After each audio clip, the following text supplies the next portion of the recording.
Hello' বন্ধুসকল, welcome back to my channel. আৰু মই আজি আপোনালোকলৈ এটা ইম্পৰ্টেণ্ট ভিডিঅ' লৈ আহিছোঁ, যিটো নেকি আমাৰ তাৰমানে সচৰাচৰ গাঁও অঞ্চলবিলাকত বেছিকৈ দেখা যায়, যিটো নেকি মই লৈ আহিছোঁ জাতিলাও আৰু কোমোৰা খেতিৰ ওপৰত। আৰু এই ভিডিঅ'টো আপোনালোকে শেষলৈ চাব।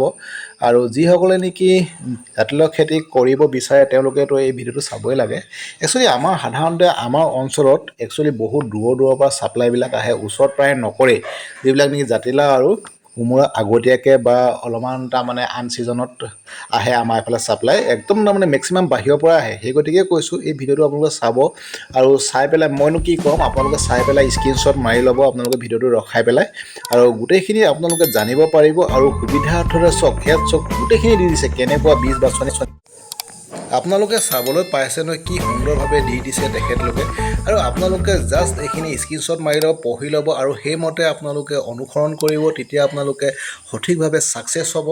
আৰু ছাকচেছ হ'বৰ কাৰণে সদায় আমি যিকোনো এটা খেতি আমি চাইণ্টিফিক পদ্ধতিটো এপ্লাই কৰিব লাগিব। আৰু সেই গতিকে আপোনালোকক শিক্ষা দিবৰ কাৰণে আপোনালোকৰ ওচৰতে আছে কৃষি বিজ্ঞান কেন্দ্ৰ আছে আৰু ডিষ্ট্ৰিক্ট এগ্ৰিকালচাৰ আছে। তালৈ যাব আপোনালোকে, তালৈ গৈ সঠিক জ্ঞানবিলাক ল'ব, আৰু জ্ঞানবিলাক লৈ আপোনালোকে সঠিক ধৰণে খেতিবিলাক কৰিব। তাৰপিছত আপোনালোকে উৎপাদনমুখী হ'ব। আৰু এইটোৱে মই ক'লোঁ। আৰু যদি ভিডিঅ'টো ভাল পাইছে আপোনালোকে লাইক কৰিব, শ্বেয়াৰ কৰিব, আৰু চেনেলটো ছাবস্ক্ৰাইব কৰি ল'ব। আৰু আগলৈ ভিডিঅ'বিলাক চাই থাকিব। আৰু থেংক ইউ, ধন্যবাদ।